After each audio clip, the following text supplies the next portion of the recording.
My brother drained $58,000 from me, secretly took control of my finances with a hidden power of attorney, then tried to poison me at my own housewarming to have me declared mentally unfit and steal my house. But I caught everything on camera and took him down. My name is Riley. I'm 42 years old, and until 6 months ago, I had been the gravitational center holding my family's entire world together since I was 19. That was the year our parents died in a head-on collision on Route 9, leaving me with 2 younger siblings, crushing debt, and a kind of responsibility that doesn't just age you, it buries you. I didn't get to be young. I got to be necessary. For 23 years, I worked nonstop. I took a steady, soul-numbing job at the county assessor's office, picked up weekend data entry work for medical billing companies, and stretched every dollar until it screamed. I clipped coupons like survival depended on it because it did. Every spare cent went into an account I called Someday. Someday finally came last November. I closed on a modest 3-bedroom craftsman house with a wraparound porch in a quiet neighborhood where kids still rode bikes in the street. It wasn't perfect, the kitchen was outdated, and the upstairs bathroom looked frozen in 1987, but it was mine. The deed had my name on it. Just mine. That night, I threw a housewarming party. About 40 people filled my living room, holding plastic cups of cheap wine, chatting over a playlist I'd spent hours curating. I stood near the fireplace, watching my younger sister Kate laugh with her husband, watching my co-worker Janet crouch to pet my neighbor's cat. For the first time in my adult life, I felt something unfamiliar, peace. Then my brother Ron appeared beside me. Ron is 35, but he carries himself with the casual entitlement of someone who's never had to fight for stability. I made sure of that. I paid for his community college, co-signed his first apartment, and even helped fund his wedding, money he never paid back and never mentioned again. Riley, he said, sliding next to me with a plate in hand, smiling too wide to be natural. You've been running around all night. You need to eat. On the plate sat a thick slice of German chocolate cake, the frosting glossy under the lights. Molly made it special, he added, nodding toward his wife, who stood nearby watching us closely. She used Mom's old recipe, the one you love. I looked at the cake, then at Tyler. His eyes weren't on my face. They were fixed on my hands, tracking every movement as I reached toward the fork. He wasn't blinking. His shoulders were stiff, his jaw tight. This wasn't a caring gesture. This was a setup. I had raised him. I knew his tells, his guilty face, his lying face. But this was something else entirely. Something colder. Thanks, I said lightly. As I reached for the plate, I pretended to stumble, bending down to adjust the strap on my heel. In that brief moment, I switched the plate with another slice of cake sitting unattended on a nearby table. It was seamless. No one noticed. I straightened up, took the fork, and ate a small bite from the new slice. It tasted completely normal. Ron relaxed instantly. His shoulders dropped. His smile softened into something real. Pretty good, right? He said. Delicious, I replied. He walked back to Molly and whispered something. She nodded, her expression tight with anticipation. 4 minutes later, she took a bite of the slice I had been handed. At first, nothing happened. Then her hand began to tremble. Just slightly at first, like a vibration. Then it escalated into violent shaking. She set the fork down, but her hand wouldn't stop. Her face drained of color all at once. Tyler, she slurred, her voice thick, like her tongue had stopped working. She pressed a hand to her stomach, her pupils dilating until her eyes looked almost black. She tried to stand but collapsed into a nearby chair, gasping. The room went silent. Molly, what's wrong? Someone asked. Ron rushed to her side, but not with concern. He grabbed her arm too hard, pulling her up. She must have eaten something bad, he announced quickly. Food allergy. I'll take her home. He didn't call an ambulance. Didn't ask for help. He dragged her out. Within minutes, the party dissolved into awkward exits and murmured goodbyes. 20 minutes later, my house was empty. I stood there, staring at the door, still holding the fork. That wasn't a reaction. That was a dose. I didn't sleep that night. I sat at my kitchen table with every light on, replaying everything from the past 6 months. Ron asking about my health, suggesting I get checkups, offering to help manage paperwork during the home buying process. Then, the document. 2 months ago, he had brought over a manila folder. It's just a standard thing, he said. Power of attorney.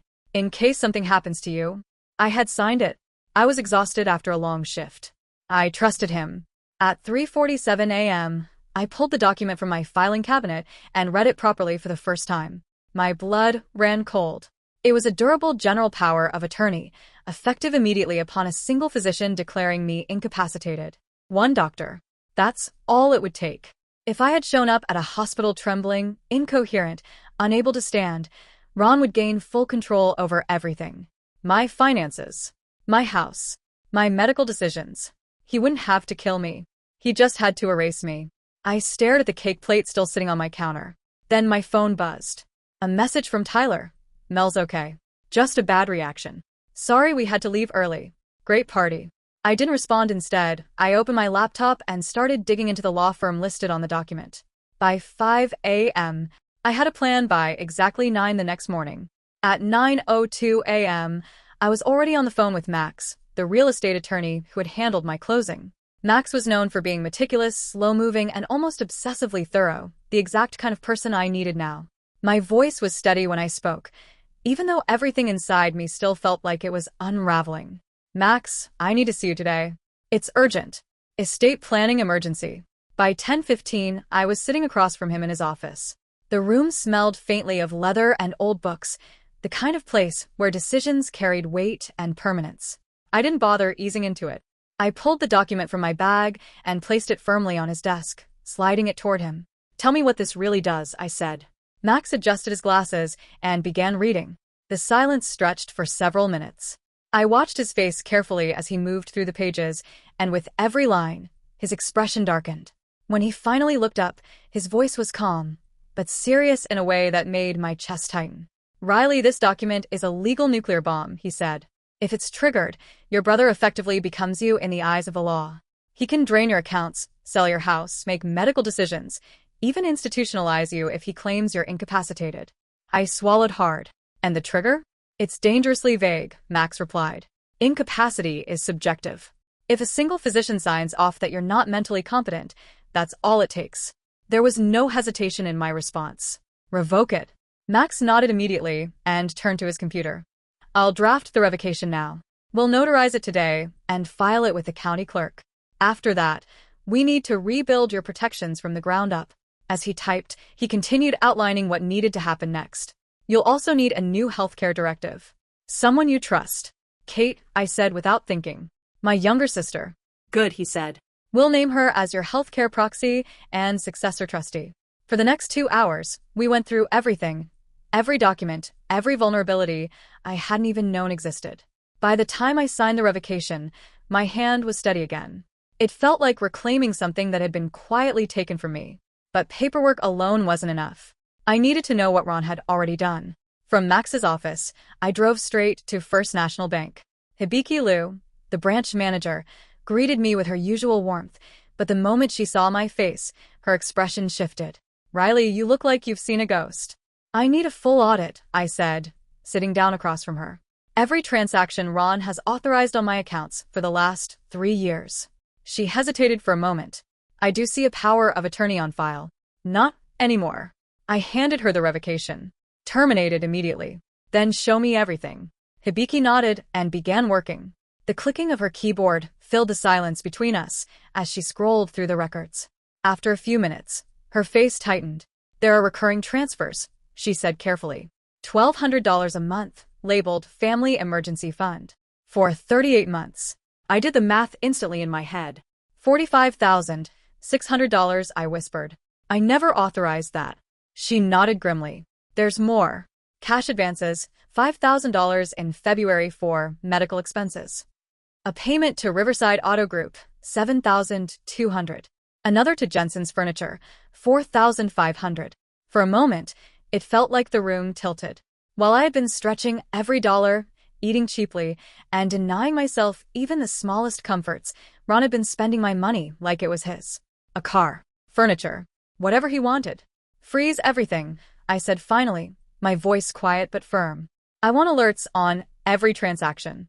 If he tries to spend anything, I want to know immediately. Done, Hibiki said. She printed out a thick stack of records and handed them to me. Riley, this is theft. You should file a police report. I didn't answer. I just took the papers and left. I sat in my car in the parking lot for a long time, staring at the numbers. $58,000. Years of work, of sacrifice, of putting myself last so everyone else could have stability. And he had taken it piece by piece, quietly, without hesitation. But I didn't confront him. Not yet. I needed more than numbers. I needed proof he couldn't talk his way out of. So I waited. Over the next 2 weeks, I made changes quietly. I changed the locks on my house. I installed cameras front door, back door, inside the living room. I opened a new bank account and added Kate as a co-owner, then moved a large portion of my savings into it. I didn't tell anyone. Then one evening, Kate showed up. It was just after 8 on a Tuesday. She looked wrecked, her coat buttoned wrong, her mascara smudged, her hands shaking as she held her phone. She didn't sit down. She just paced the room. "I want to see them," she said. I already knew who she meant. Ron and Molly? She nodded, tears slipping down her face. I needed to know if you were overreacting, or if they really were that bad. "And?" I asked quietly. She stepped forward and handed me her phone. "You're not crazy. They're worse." I recorded them. My chest tightened as I saw the video file, 15 minutes long. "I left my phone recording in their kitchen," she explained. "They didn't know." I pressed play. The video itself was shaky, mostly showing the ceiling and cabinets, but the audio was clear. She switched the plates. Molly's voice was panicked. "I ate it instead. That's why I was sick." "Keep your voice down," Ron replied, his tone cold and controlled. It wasn't meant to hurt her, just enough to make her look unstable. My hands went cold. "One ER visit," Molly said. "One doctor saying she's confused, and that's it. The trigger." "We were close," Ron said calmly. "We'll try again." The video ended shortly after. I stared at the screen, my reflection staring back at me. 23 years of sacrifice, of raising him, of giving up my life, so he could have won. And in his mind, it was something I still owed him. "They're planning something else," Kate said quietly. "He mentioned inviting you to dinner next week." I looked up at her. "Did you make copies?" "3, she said. "Cloud, USB, and my laptop." "Good." I stood up, feeling something shift inside me. The fear was still there, but it had hardened into something sharper resolve. "Because we're not reacting," I said. "We're preparing." I didn't go to the police yet. I needed more, something undeniable. So I gave him the opportunity. A few days later, I called Tyler. I kept my voice light, easy, like nothing had changed. "I think I overreacted about the party," I told him. "I've been stressed." "I'm sorry." There was a pause. Then he softened. "It's okay. I get it. I want to make it up to you," I continued. "Why don't you and Molly come over for dinner this Friday? Just us." Another pause. Longer this time. "Then yeah, we'd like that." I could hear the satisfaction in his voice. Friday came, and I didn't spend the day cooking. I spent it setting the stage. Kate arrived early with equipment, small cameras disguised as chargers, a voice recorder, even a monitor to track my vitals. We placed everything carefully, making sure every angle was covered. "If they try anything," she said, "we'll have it all." By the time the doorbell rang at 6, everything was ready. Ron and Molly stood on my porch, smiling, holding a bottle of expensive wine like they were walking into a celebration, which should have been a red flag. Ron had never been the kind of person to spend money freely.